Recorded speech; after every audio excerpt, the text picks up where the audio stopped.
Here, laat die woorde van my mond en die oordenking van my hart welbehaaglik wees voor U, my rots en my verlosser. Gemeente, genade, barmhartigheid en vrede word aan die geskenk van God ons hemelse Vader, en dit word ryklik vermenigvuldig in Christus Jesus sy Seun, deur die kragvolle werk van die Heilige Gees.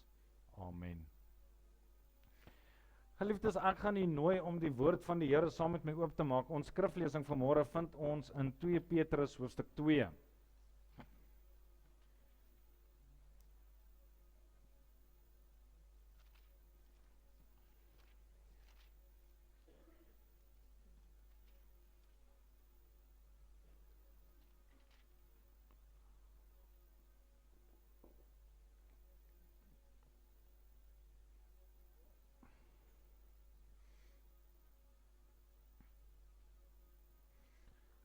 Petrus hoofstuk 2, net so 'n bietjie agtergrond. U sal sien dat die perikoop opskrif van hoofstuk 2, ons gaan net vanaf vers 12 lees. Die perikoop opskrif daar het hulle die vertalers daar ingewerk as die valse leraars.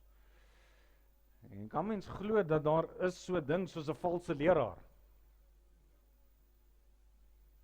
Is almal dan nie wat op kansel staan en die woord van die Here bedien, nie dan reg voor die Here nie?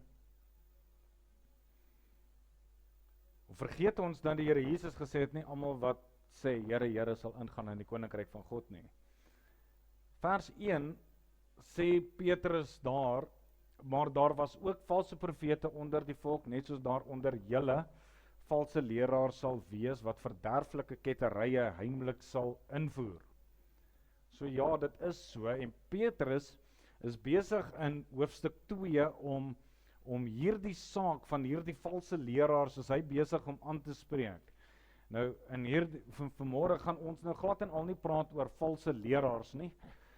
Ek gaan 'n gedagte uitlig wat hy hierso in hierdie hoofstuk noem, en dan gaan ons dit terugvat in die Bybel in, om hierdie tema wat hy van getuig, om dit te kan sien hoe dit plaasgevind het in sy lewe. Petrus is nie 'n man wat net kom preek en sê, hoor hierso, julle moet dit en dit en dit doen nie. Hy was 'n man gewees wat groot skade verrig het. Hy was 'n man wat groot foute gemaak het. Hy was 'n man wat dinge gedoen het wat hy glad nie moes. Uiteindelik het hy die Here Jesus verloon. Heel en altemal verloon. Maar die kosbaarheid daarin, dat in daardie geval waar hy so weggeval het, was daar herstel. En vanuit daai herstel kan Petrus vir ons kosbare lesse kom leer. 2 Petrus hoofstuk 2 vanaf vers 12. Maar hulle sal, omdat hulle belaster wat hulle nie ken nie, soos redelose diere wat die natuur volg, gebore om gevang en vernietig te word, in hulle verdorwenheid te gronde gaan, en die loon van die ongeregtigheid ontvang. Hulle ag die weeldgerigtheid oordag en genot, hulle is skandvlekke en smette, weelderig in hulle bedriegerye, as hulle met julle saamsmil, met oë vol van oorspel, wat nie ophou om te sondig nie. Hulle verlok onvaste siele. Hulle het 'n hart geoefen in hebsug, hulle is kinders van die vervloeking. Hulle het die regte pad verlaat en verdwaal, en die weg gevolg van Biliam, die seun van Beor, wat die loon van ongeregtigheid liefgehad het, maar die bestraffing van sy eie oortreding ontvang het. Die stom lasdier het met die stem van 'n mens gepraat, en die waansinnigheid van die profeet verhinder. Hulle is waterlose fonteine, miswolke voortgedrywe deur 'n stormwind, vir wie die donkerheid van die duisternis vir ewig bewaar word. Want deur trotse woorde, vol onsin uit te spreek, verlok hulle deur begierlikhede van die vlees en ongebondenheid, die wat waarlik die mense ontvlug het, wat in dwaling wandel. Hulle beloof vryheid aan hulle, terwyl hulle self slawe van die verdorwenheid is, want waar 'n mens deur oorwin is, daarvan het hy ook 'n slaaf geword. Want as hulle nadat hulle deur die kennis van die Here en Saligmaker Jesus Christus die besmetting van die wêreld ontvlug het, hulle tog weer deur hierdie dinge laat verstrik en oorwin word, dan het vir hulle die laaste erger geword as die eerste. Want dit sou vir hulle beter wees as hulle die weg van die geregtigheid nie geken het nie, as dat hulle, nadat hulle dit leer ken het, hulle afkeer van die heilige gebod wat aan hulle oorgelewer is. Maar oor hulle het gekom, wat die ware spreekwoord sê, die hond het omgedraai na sy eie uitbraaksel en die gewaste sog om in die modder te rol. Net tot sover die kosbare woord van die Here vir die manne vir wie dit moontlik is. Ek nooi julle staan saam met my, dan soek ons die Here in gebed.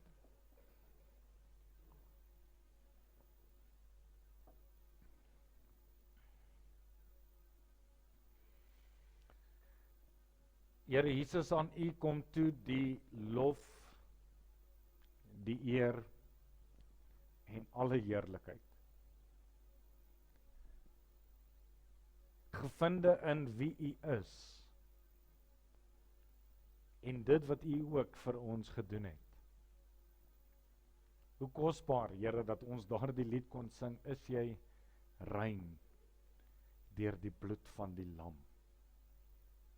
Prys, Here, wat U vir elke mens kom betaal het. 'n werk wat ons vir onsself nie kon doen nie. En Here, dat ons, wanneer ons tot daardie besef kom, wanneer ons daardie keuse maak, waarlik kan getuig met sekerheid in ons harte, dat ons kinders van God is. Dankie, Here, vir daardie kosbare voorreg. Dankie, Here, vir U goedheid en U guns daarin gevinde. Genade, Here, wat ons nie verdien nie, maar tog is U barmhartig, Here, elke môre nuut. Dankie daarvoor. Dankie, Here, dat ons hier kan wees, as gemeente saam. As kinders van die Here vergader met een doel voor oë. En dit is om U naam te verhef in ons lewens. Om te hoor wat die Here Jesus vir ons wil kom sê. Om ons harte daarvolgens in te rig. En om altyd deur te lewe, Here, tot U eer. Dankie, Here, vir ons gemeente. Dankie, Here, vir ons samekoms. En in ons samekoms, Here, kom bid ons en ons kom vra dat U asseblief met die mensies op ons lys sal wees. Ons dink aan Tannie Martha. Ons dink aan Tannie Marietjie wat môre moet gaan vir daai prosedure. Here, sal hulle asseblief die oorsaak kry. Sal hierdie ding nou tot 'n einde kom. Ons dink aan Tannie Marie wat in die afgelope weke so moedeloos geword het. Net wil huis toe gaan.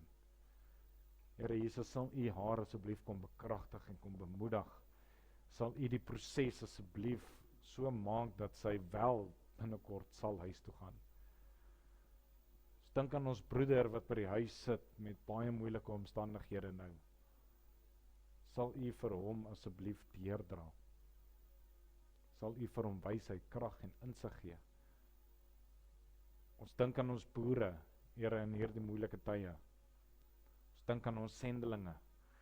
Here, vir hierdie week bid ons vir oom Shaal en al die goedjies waarmee hulle besig is. Hoe hulle die evangelie uitdra sonder enige skaamte. Sal U hulle asseblief ook kom versterk en deurdra. Sal U met hulle wees. Sal U vir hom wysheid en insig gee. En mag hy die krag van God ook so in sy bediening beleef. Ons dink aan dit wat in die Midde-Ooste aan die gang is. Sal U asseblief daar uitkoms gee. Ons dink aan al die manne wat daar veg. Sal U hulle asseblief veilig terugbring by hulle families. Sal U 'n einde sit aan hierdie dinge. Dankie, Here, dat ons kan kom bid vir ons gemeente in elke liewe faset. Sal U ons gemeente as 'n ligbaken gebruik vir hierdie dorp, vir hierdie wêreld. En Here sal ons U naam in en deur dit alleenlik verheerlik. En ook nou, Here, wanneer ons kom by die oopmaak en die lees van U woord, kom vra ons, Here, dat U ons sal voortgaan.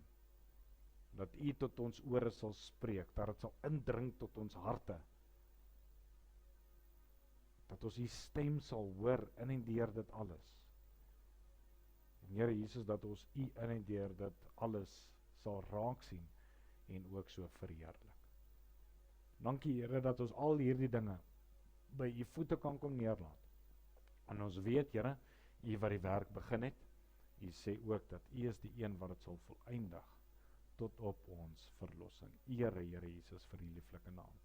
Amen.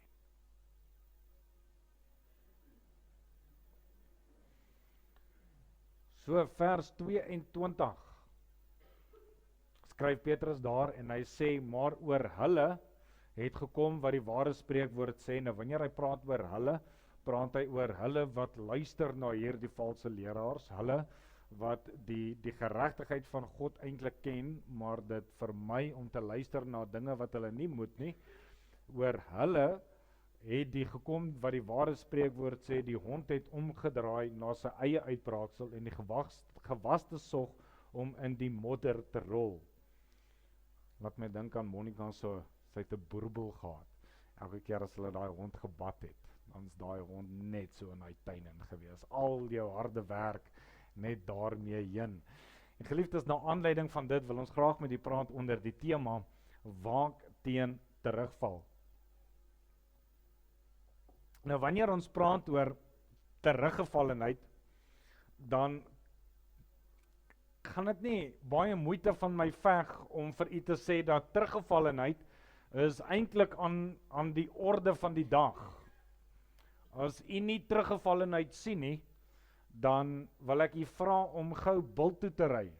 Ry net Bult toe en dan kom u terug en dan vertel u vir my deur hoeveel slaggate u gery het. Hoeveel potholes daar is. Die teruggevallenheid van ons paaie. Die teruggevallenheid van ons ekonomie.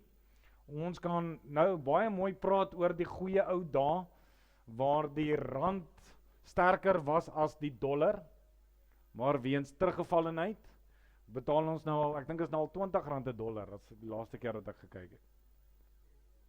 16, wow, so het 'n bietjie beter geraak, fantasties. Ons het op 'n tyd die beste mediese sorg in die wêreld gehad, maar weens teruggevallenheid is dit net nie meer daar nie. Ons kan dieselfde sê oor die polisie, ons kan dieselfde sê oor die weermag, ons kan praat oor ons dorp, hoe dat ons dorp, ek hoor dit by die ou mensies, eens op 'n tyd 'n spogplek was, maar vandag is dit nie meer so die geval nie. Glad en al nie. En geliefdes, ons kan dit van buite af kan ons dit binnekant toe bring. Kom ons maak dit bietjie persoonlik. En ons praat persoonlik oor teruggevallenheid. Geliefdes, kom ons praat oor ons volk, die boere Afrikaner volk. 50 jaar terug, as ek vir die ou manne moet vra, vir die ou manne, wat sou gebeur het, oom Martin, as oom se pa oom by 'n robot gesien staan het, met oom se handjies uit, besig was om te bedel? Nee, onaanvaarbaar. Dit was onaanvaarbaar in ons eie volk gewees. 'n Boer was nie gesien as iemand, of selfs Afrikaans sprekende, was nie gesien as iemand wat by 'n robot staan en bedel nie. Dit was ongesiens. Wanneer ons praat oor kinders baar voor die huwelik, 50 jaar terug was dit ongesiens. Jy sien, daar was 'n tipe van 'n trots gewees, wat ons in ons kultuur ingehuldig het. Maar hierdie teruggevallenheid kan ons nou gaan sien, as jy Pretoria toe gaan, Fonteine Sirkel is die beste, daar staan 'n hele gesin, pappa, mamma, seuns en dogters, staan daar by Fonteine Sirkel en hulle bedel saam, as gesin. Teruggevallenheid. Iewers het dinge begin agteruit gaan. En omdat daar nie oor daardie aspekte gewaak was nie, omdat daar nie daarop gelet was nie, het hierdie aspekte net vererger en verswak. Dis wat Petrus hiermee bedoel wanneer hy skryf dat die hond het omgedraai na sy eie uitbraaksel. Want ek is in my hart oortuig dat die wat betrokke was toe dit goed gegaan het, in hulle wildste drome nooit sou gedink het dat alles wat hulle so mooi opgebou het, vandag in 'n toestand sal wees op die manier wat dit vandag is nie. Ek is in my hart oortuig. Maar die hartseer saak is dit, dat dinge het agteruit geloop. Dinge het baie versleg, en dit is glad en al nie meer soos wat dit was nie.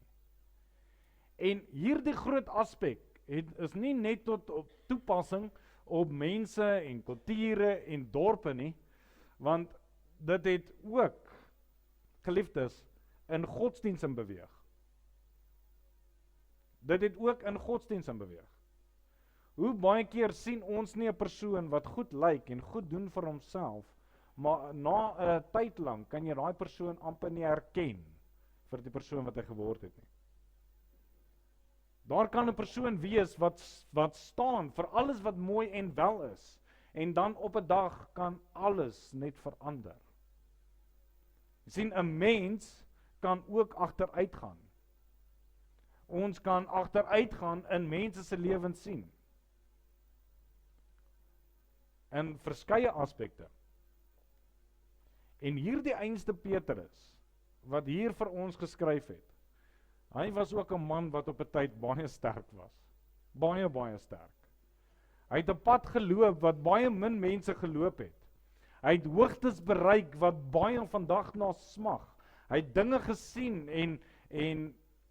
gesien en beleef wat ons net van kan droom.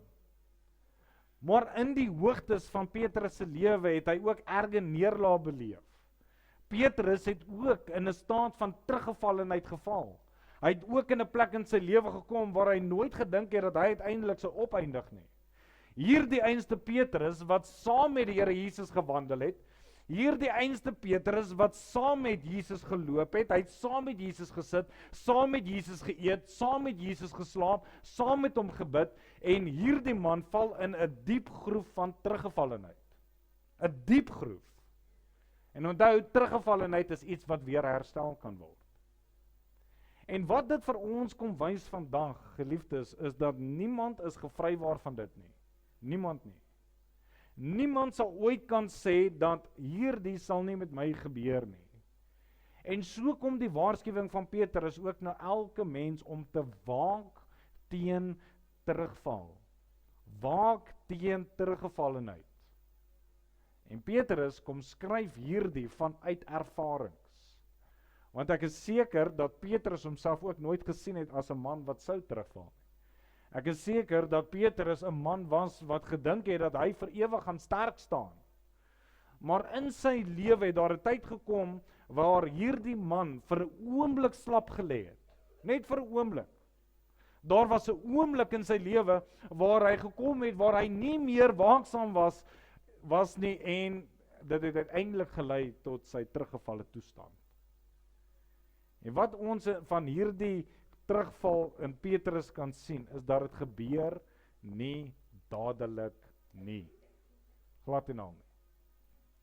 Ons dink dat teruggevallenheid gebeur, jy weet, eendag word jy wakker en jy is terug, dit gebeur nie. Dis nie hoe dit werk nie. Ons dorp, geliefdes, het nie oornag gekom in die toestand waarin hy is nie. Ons volk het nie oornag gekom in die toestand waarin dit is nie. Stadig maar seker, een ding na ander ding, het dit alles op 'n punt gekom, waar hy eenkant gesit het en besef het, hy is bitter baie ver van die Here af. So ver, dat die haan 3 keer gekraai het, toe hy die Here Jesus verloon het. Petrus was ook op 'n plek waar hy sterk gestaan het met ideale, maar hy was nie waaksaam nie. Hoekom dink u sou dit Petrus wees wat skryf, wees waaksaam, nugter en waaksaam, want julle teestander, die duiwel, loop rond soos 'n brullende leeu en soek wie hy kan verslind. Petrus skryf dit nie as 'n reël nie. Hy skryf dit uit ervaring uit. Hy skryf dit omdat hy weet hoe dit is om daardeur te gaan. En ons is niks anders te vandag nie. Ons moet nooit meen dat dit waardeur Petrus gegaan het, dat dit nie ek of jy sal wees nie. Want sy broeder Paulus skryf hierdie dringende waarskuwing. Wie meen dat hy staan, moet oppas dat hy nie val. En so geliefdes, wil ek na Petrus se lewe kyk. En deur die Bybel sien, wat het gelei na hierdie teruggevallenheid.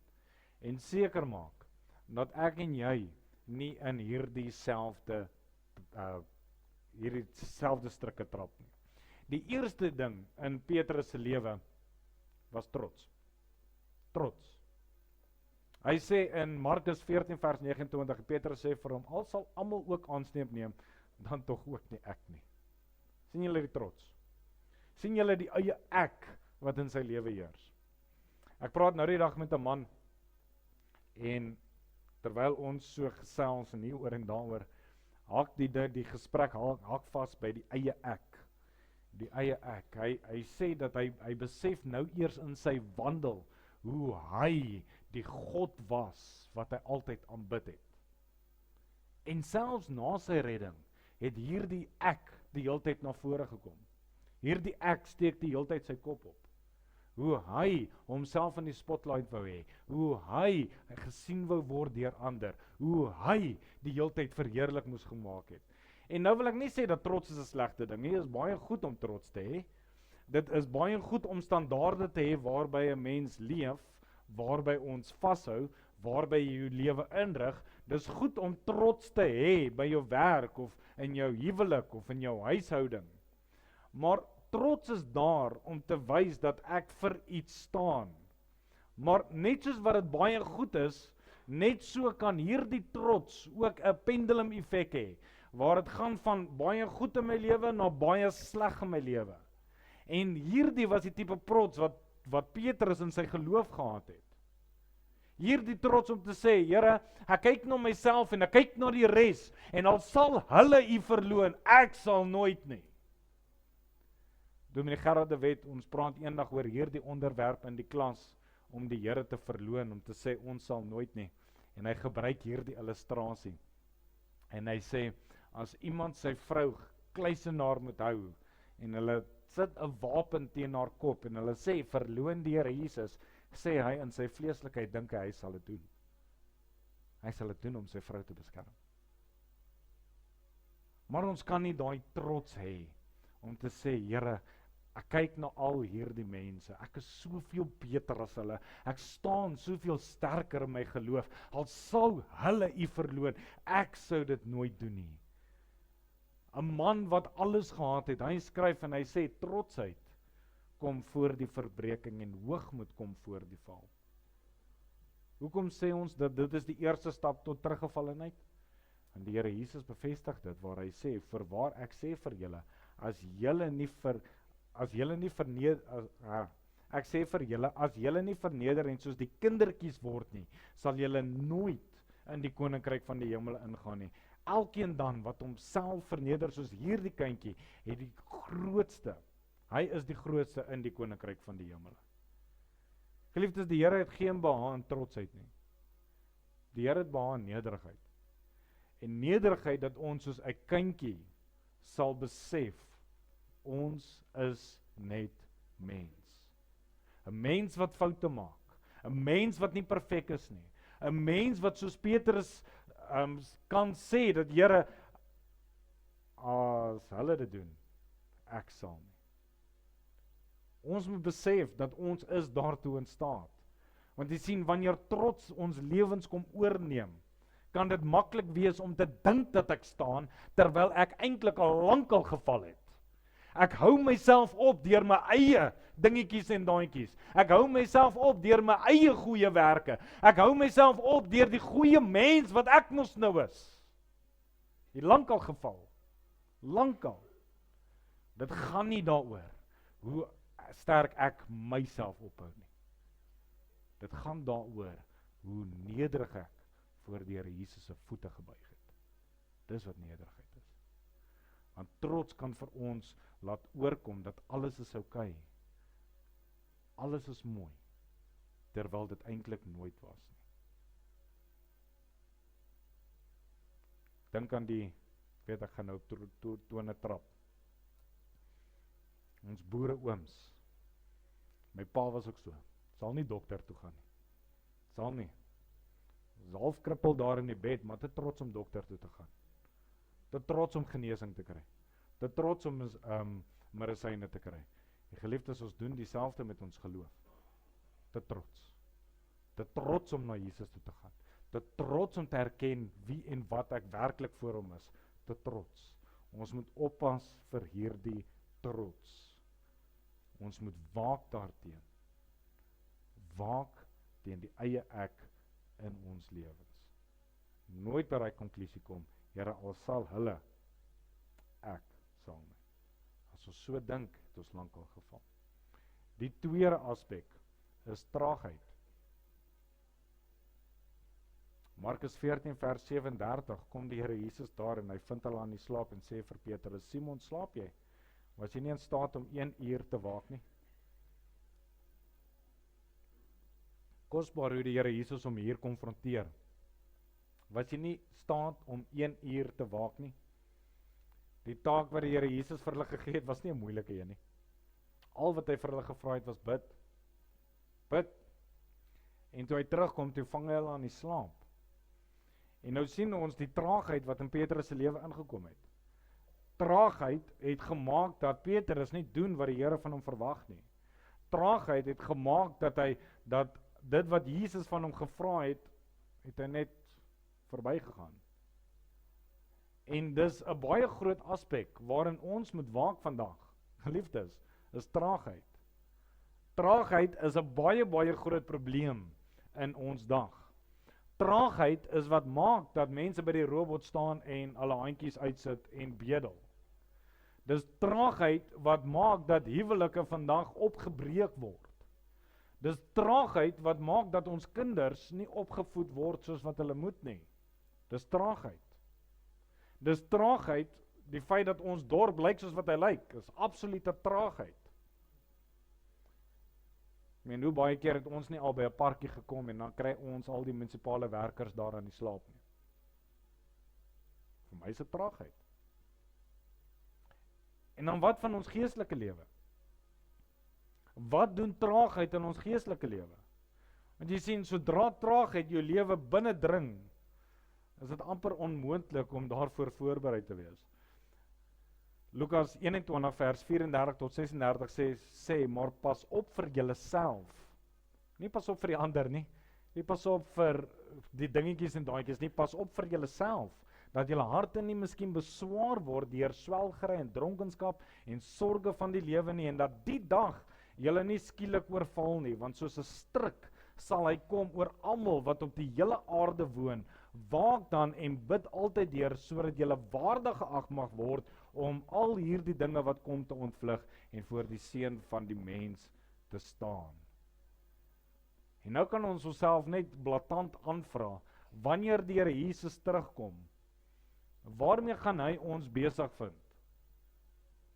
Gaan hy ons besig vind om te slaap, of gaan hy ons besig vind om te werk in sy koninkryk?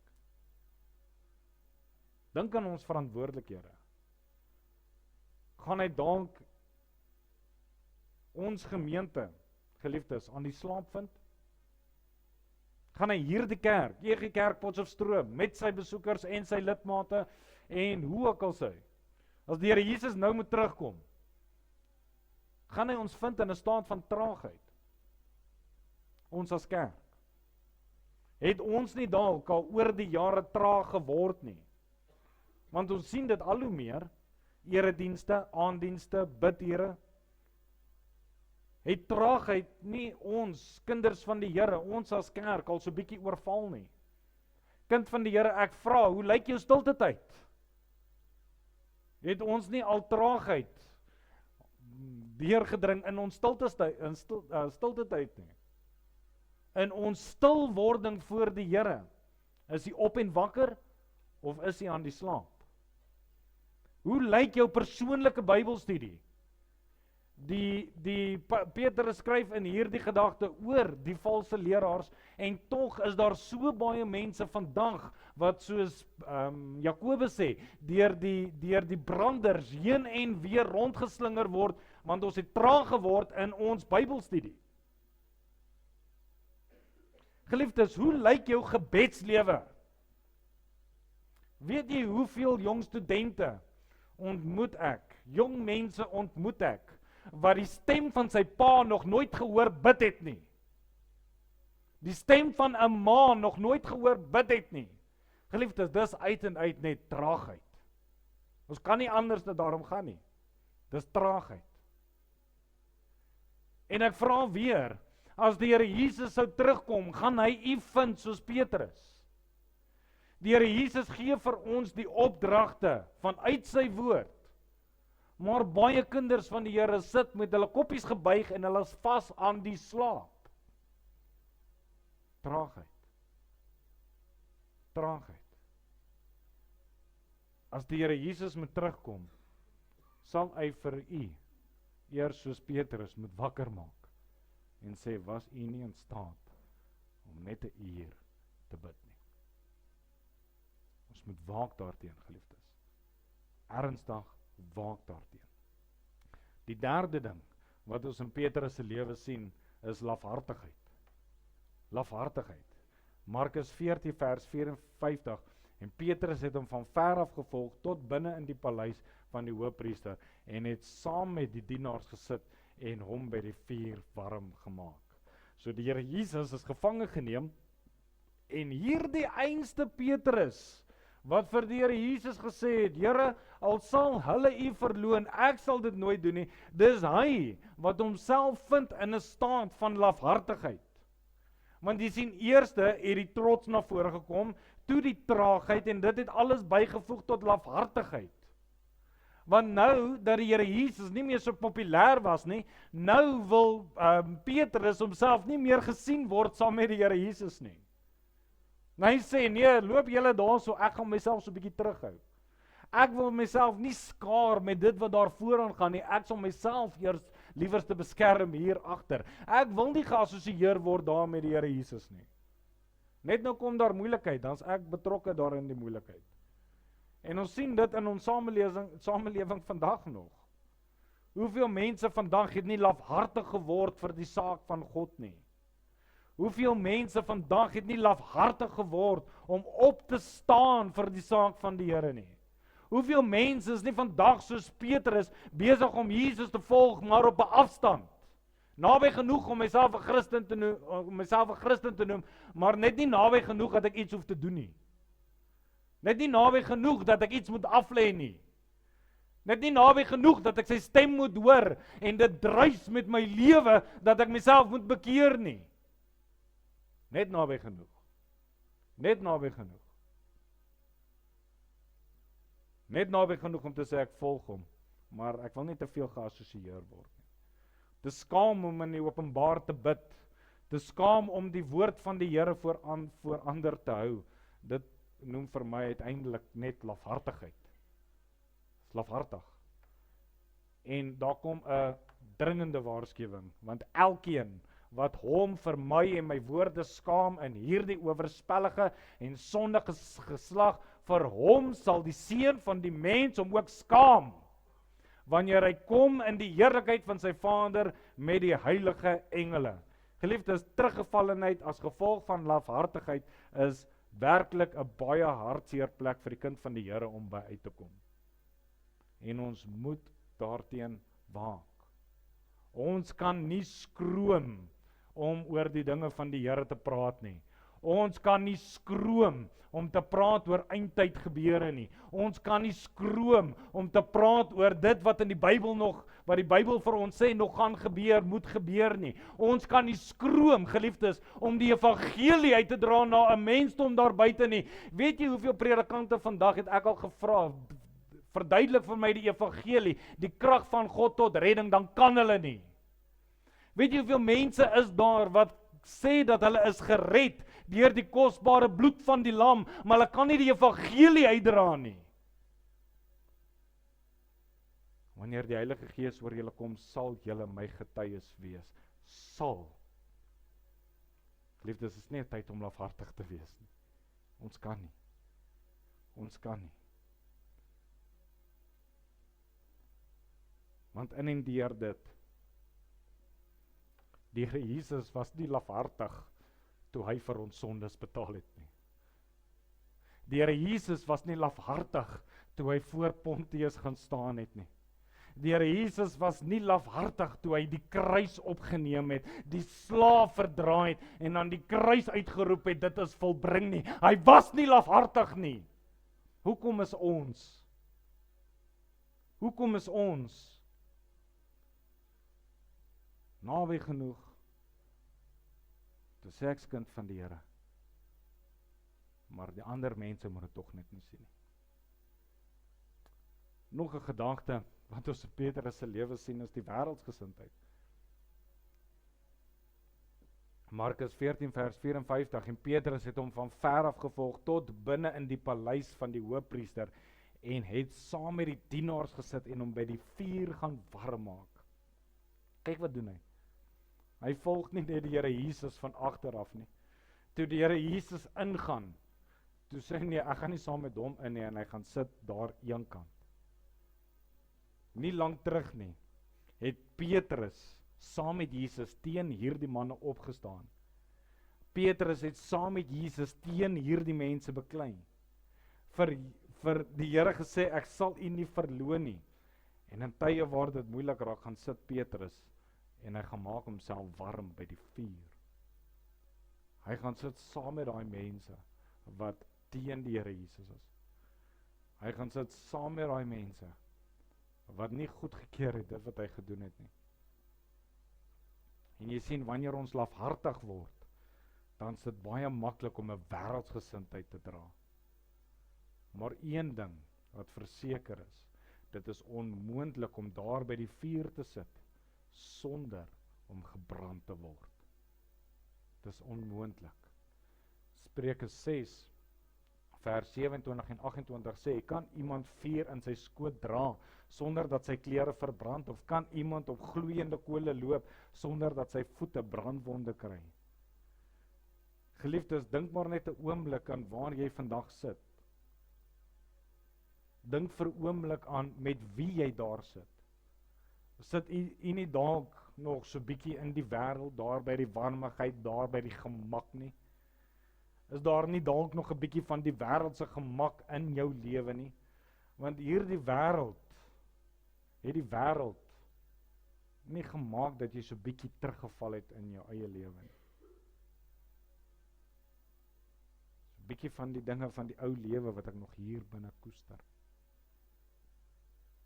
Liefdes, dit in sigself is onaanvaarbaar. Romeine 12. Ons ken dit so goed. Word nie aan hierdie wêreld gelykvormig nie, maar word verander deur die vernuwing van julle gemoed. Dis ons opdrag. Maar daar is so baie kinders van die Here wat in die wêreld rondloop en jy kan die wêreld van die Christen glad en al nie onderskei nie. Dit mag ons glad en al nie wees nie, ons moet waak daarteen. Die laaste gedagte waarby ek wil stil staan is uiteindelik die ontkenning. Maar hy het dit ontken en gesê, ek weet en begryp nie wat jy sê nie. En hy het buite na die voorplein gegaan en die haan het gekraai. Toe Petrus hom weg van die Here gevind het, toe Petrus homself daar in die wêreld gevind het, daar vind hy homself in 'n staat van ontkenning. Daar vind hy homself deur sy heiland te ontken. En geliefdes, hierdie is baie maklik om te sê dat ek sal nooit so iets doen nie. Maar ons kan nooit so seker wees van ons saak nie. Want sodra ons iets doen wat ons getuienis skade aanrig, is ons eintlik besig om die Here Jesus te verloon.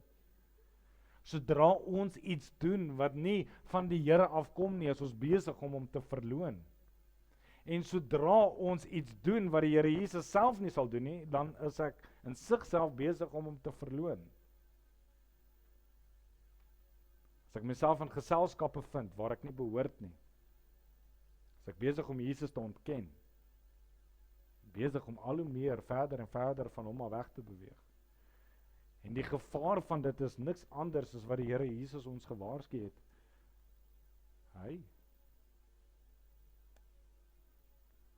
Wat 'n vers is daai? OK, so ons is daar. 10:32 sê hy, elkeen dan wat my sal bely voor die mense, hom sal ek ook bely voor my Vader wat in die hemele is, maar elkeen wat my verloon voor die mense, hom sal ek ook verloon voor my Vader wat in die hemele is. Geliefdes, dit gaan nie net oor ons binnekamer nie. Dit gaan nie net oor ons as mooi aangetrekte met ons mooi hierso by die kerk nie. Dis nie waar dit gaan nie. Dit gaan ook daar buite. En ons moet waaksaam wees. Want in en deur dit alles kan ons baie duidelik sien dat om die Here te ontken is baie makliker as wat ons dink. Om Jesus te verloon is eenvoudiger as dit waarop ons baie keer voorbereid is. En sodra ons op hierdie punt kom, moet ons weet dat ons klaar ten volle teruggeval het.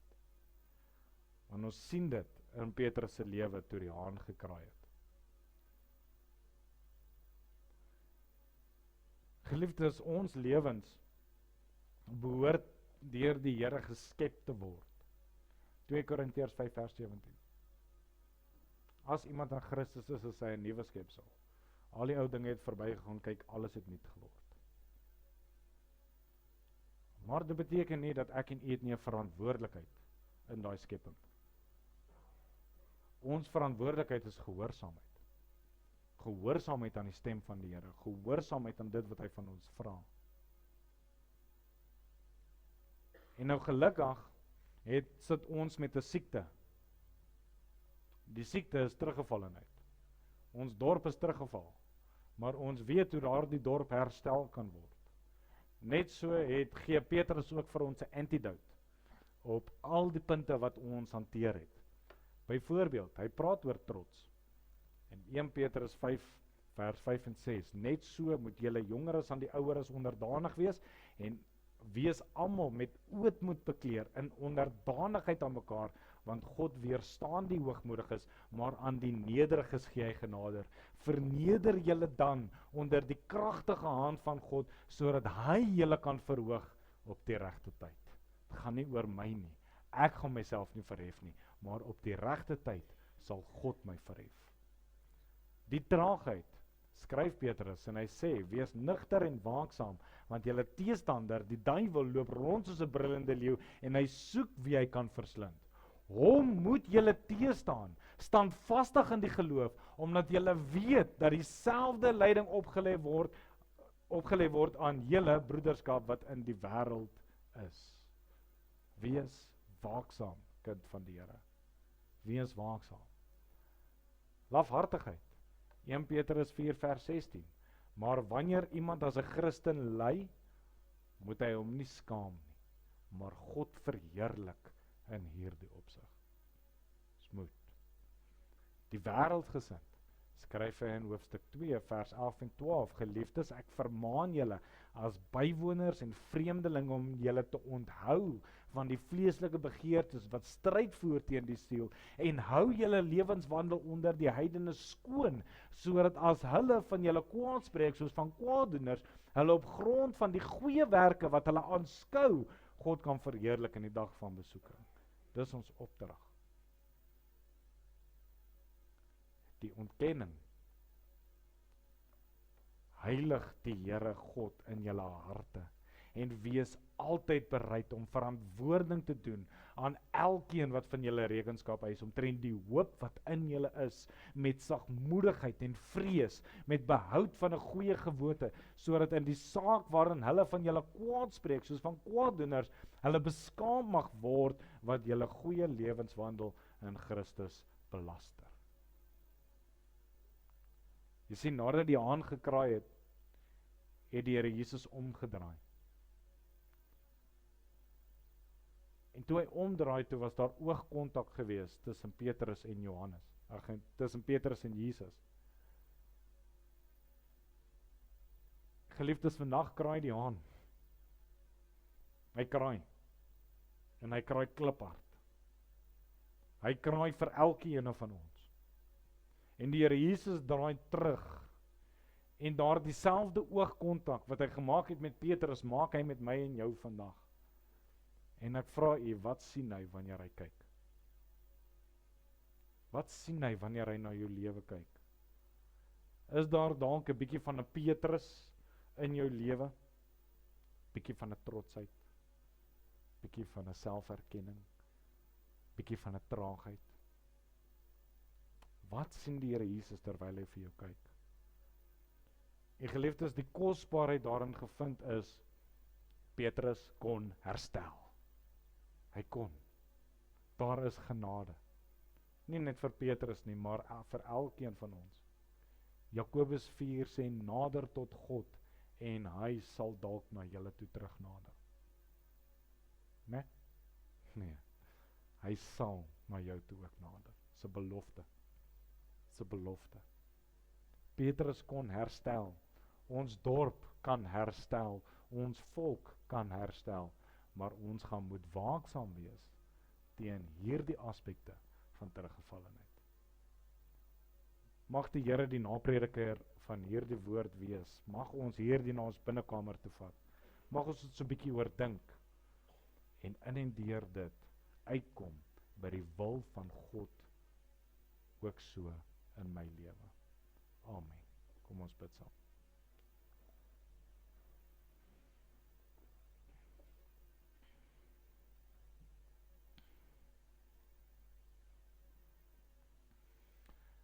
Here Jesus, ek dink so aan die woorde van die knegg, toe hy gesê het dat u gedagtig daarin is dat ons net stof is. Gedagtig daarin, Here, dat ons menslik is, dat ons 'n vlees het.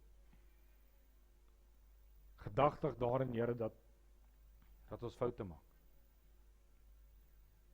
Maar dankie, Here, dat ons storie nie net daar eindig nie.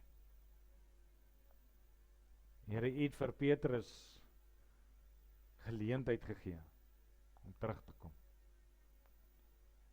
En ons weet, Here, dat terwyl die haan kraai vir ons ook vanmôre, is daar ook geleentheid vir ons om terug te kom. En mag ons onsself opweeg teenoor Petrus. Wanneer ons na die gevare gekyk het, Here, wanneer ons gesien het hoe maklik dit is vir ons om te val, sal u ons help as gemeente, Here, om vanuit hierdie teruggevallenheid te kom op die plek waar u wil hê ons moet wees. Ons verstaan al hoe meer, Here, dit gaan nie oor ons nie. Ons verstaan dat dit gaan oor u. En Here Jesus, mag u in en deur dit alles verheerlik word. Mag ons op 'n plek kom, soos wat Petrus sê, wanneer ander mense na ons lewens kyk, hulle God kan verheerlik. Dat hulle Jesus kan verheerlik vir die kragvolle werk wat hy in ons lewens gedoen het en nog steeds doen. En dankie, Here, dat ons dit alles by u voete kom neerlaat, vir die oortuiging, vir die oordenking en elke liewe aspek, en selfs die krag weer om reg te maak. Mag u guns ons ook daarin kom vind. En Here Jesus, weer eens, alles tot eer van u naam. Amen.